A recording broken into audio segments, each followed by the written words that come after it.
देश विदेश की सच्ची खबर सच के साथ। आप देख रहे हैं नेशनल इंडिया न्यूज। देख सकते हैं नीरज तिवारी जी यहाँ किस प्रकार सब्जी मंडी में इन सभी लोगों को मास्क वितरण कर रहे हैं और समय समय पे इनों की जो भी समस्या रहती है उसको दूर करते हैं और जैसे कि कोई भी शिकायत होती है उस पर भी अमल करते हैं और जितना ज़्यादा हो सके इन सभी की। नमस्कार दोस्तों, नेशनल इंडिया न्यूज़ में मैं प्रीति आप सभी का स्वागत करती हूँ। आज हम द्वारका विधानसभा में उपस्थित हैं।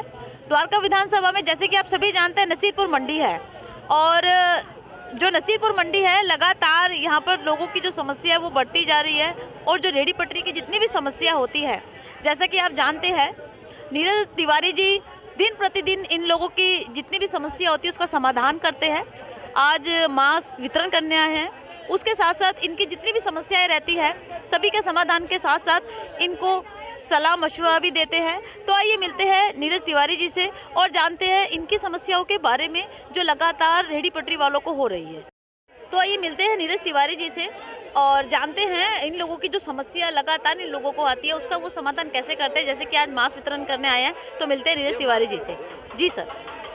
नमस्कार, मैं नीरज तिवारी दिल्ली भाजपा झुग्गी झोपड़ी अनऑथराइज का प्रभारी हूं और लगातार झुग्गियों में और रेहड़ी पटरी वालों के संपर्क में आके कोविड की जो समस्या से ये लोग ग्रसित थे और जो बेसिक चीज़ों की ज़रूरत थी जैसे सैनिटाइज़र और मास्क, इसका हम लोग लगातार लगभग 8 महीना से वितरण कर रहे हैं।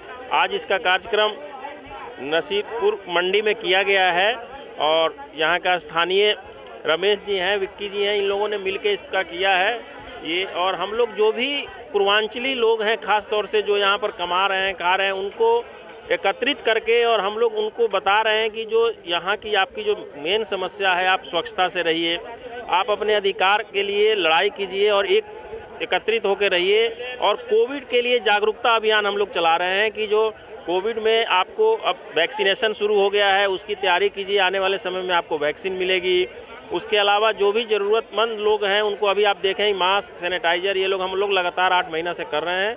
और जो पूर्वांचली लोग हैं यूपी बिहार के हमारे रेहड़ी पटरी वाले लोग, सब्जी बेचने वाले लोग, ठेला चलाने वाले लोग, उन लोगों को संपर्क में आके हम लोग उन लोगों को जागरूकता करा रहे हैं और बता रहे हैं कि जो 10,000 रुपये का जो लोन ऋण दिया जा रहा है प्रधानमंत्री के द्वारा वो ज़्यादा से ज़्यादा आप लोगों को फ़ायदा पहुँचे। इसके लिए हमारे माननीय प्रधानमंत्री ने ये रेहड़ी पटरी, सब्जी बेचने वाले, ठेला चलाने वाले, रिक्शा वाले, जो भी पूर्वांचली भाई हैं जो यूपी बिहार से, असम से, बंगाल से आए हैं यहाँ पे, उन लोगों के लिए एक योजना चलाई गई है जिसमें उनको 10,000 रुपये का लोन दिया जाएगा। उसका फ़ायदा ज़्यादा से ज़्यादा उठाइए आप और किसी भी दलाल के चक्कर में, किसी भी जनप्रतिनिधि के चक्कर में नहीं पड़ के डायरेक्ट आप संपर्क में आइए और इसका फ़ायदा उठाइए और डायरेक्ट संपर्क कीजिए। और हम लोग कोई यूपी से, कोई बिहार से आया है और यहाँ रेहड़ी पटरी लगा के जो उनको समस्याएं थी बुनियादी उसका समाधान कर रहे हैं, लेकिन उसके बावजूद भी जो आम आदमी की सरकार है वो समस्या बरकरार रखना चाहती है कि ये समस्या हमेशा बरकरार रहे ताकि ये लोग हमेशा इसी स्तर में रहें।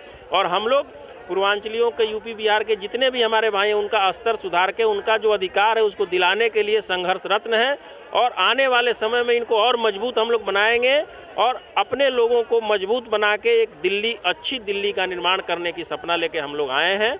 और जो अभी सरकार जो बेवकूफ़ बना रही है, कोई चीज़ अभी तक अस्थाई नहीं किया गया, इन लोगों को अस्थाई नहीं दुकान दिया गया और झूठ मूठ के इन लोगों को से लूट का साधन बनाया जाता है कि जितने भी लोग हैं प्रशासनिक स्तर पर या जनप्रतिनिधि स्तर पर इन लोगों से कमाते हैं ये और खाते हैं वो, इनका कमाई सारा लेके अपना वो महल बना लेते हैं, ये बेचारे उसी स्तर पर रहते हैं। इसके लिए हम लोग संघर्षरत हैं और इनके साथ कदम से कदम मिला के हम अपने भाइयों के साथ खड़े रहेंगे और इनके लिए संघर्ष करते रहेंगे, यही हम लोगों का आज संकल्प है।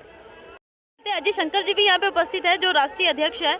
जी अजय जी, आप बताएंगे जी, आज के बारे में। मैं अजय शंकर और अपने राष्ट्रीय संरक्षक डॉक्टर संजय पासवान जी के नेतृत्व में और ये कार्यक्रम कोविड से फुटपाथियों को जागरूक करने के लिए रखा गया है।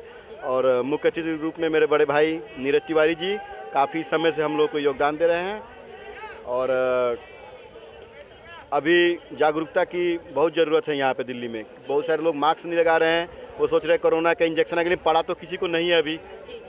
तो रेहड़ी पटरी वालों का थोड़ा सा है कि उनका थोड़ा सा शिक्षा ऊपर का नहीं है और काफ़ी नज़दीक रहता है, इसलिए हम लोग इनको बिल्कुल कोविड के लिए मास्क वितरण और ये सब चीज़ बता रहे सैनिटाइजर के लिए कि आप लगाइए, मास्क लगाइए। और इनके लिए 10,000 का जो स्कीम है वो सीधे ये बैंकों से मिलकर प्राप्त कर सकते हैं। प्रधानमंत्री की जो योजना है, ऋण की योजना, वो सर उसके लिए क्या, जैसे कि 10,000 रुपये का जो रेडी पटरी वालों को लोन दिया जा रहा है, उसके लिए क्या इनको अपने डॉक्यूमेंट्स देने होंगे, उसके बारे में भी थोड़ा आप बताएं। इनको बस आधार ही देना है अपना। यहाँ अगर दिल्ली के हैं तो दिल्ली का आधार देना है और बैंक में जाके अप्लाई करना है 10,000 रुपये के लिए।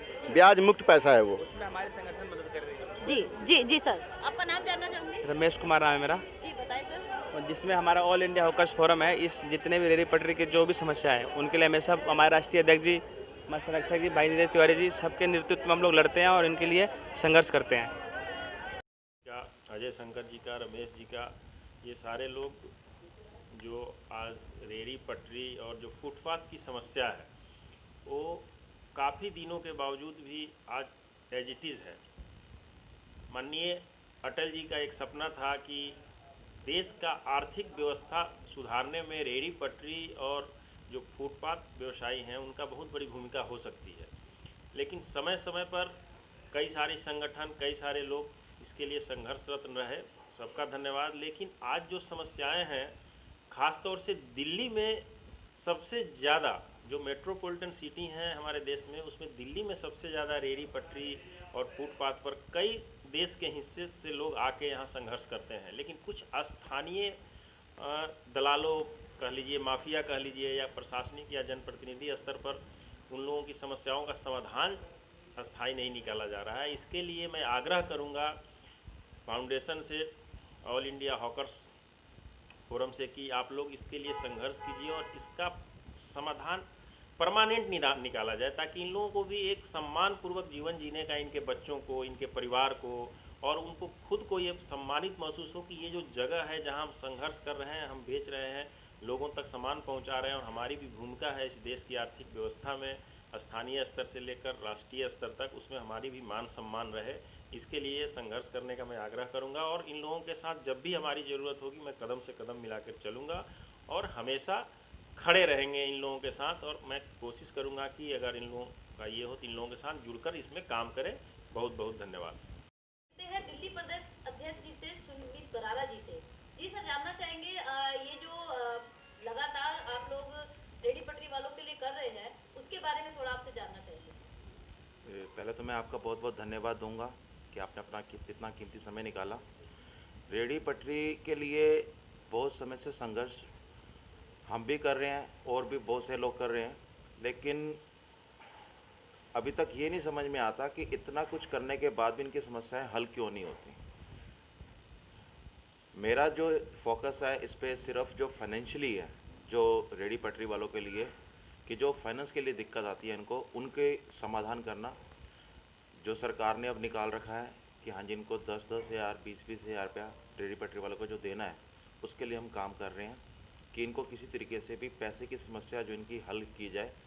क्योंकि वहाँ पे जो आसपास जिन्होंने फाइनेंस अपने ऑफिस खोल रखे हैं वो इनसे 10-10, 20-20% पे काफ़ी अच्छा, मतलब काफ़ी मोटा ब्याज लेकर के इनको पैसे देते, जिससे वो कभी उभर नहीं पाता, वो सारी उम्र ब्याज ही देता रहता है। तो हमारा मेन मकसद ये है कि उनको, रेडी पटरी वालों को, उनके चुंगल से बचाना और उनको पैसा सरकार से मुहैया करवा करके कि जिससे इनको ब्याज ना देनी पड़े और ये उभर जाएं और अपने बच्चों को अच्छे स्कूलों में दाखिला करा सकें।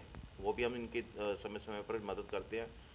मेन दिक्कत क्या आती है कि अभी तक सिर्फ ये सोच रहे हैं कि रेडी पटरी लगवाना, लेकिन इनको जब तक इनके बच्चे स्टैंड नहीं हो पाएंगे अच्छी तरीके से, तब तक ये भी स्टैंड नहीं हो पाएंगे। तो इनके बच्चों के लिए, जैसे अगर बच्चा थोड़ा सा बड़ा है तो उसको अच्छे कोर्स करवाना, ब्यूटी पार्लर का कोर्स करवाना, सिलाई कढ़ाई का कोर्स करवाना, जिससे क्या है कि इनके घर का सब लोग जब एकदम स्टैंड हो जाएंगे तो इनकी जो समस्याएं अपने आप ऑटोमेटिकली हल होती चली जाएंगी। और हमारे माननीय मुख्य अतिथि नीरज तिवारी जी आए हुए हैं, आप ज़रा 2 मिनट इनसे बात कीजिए।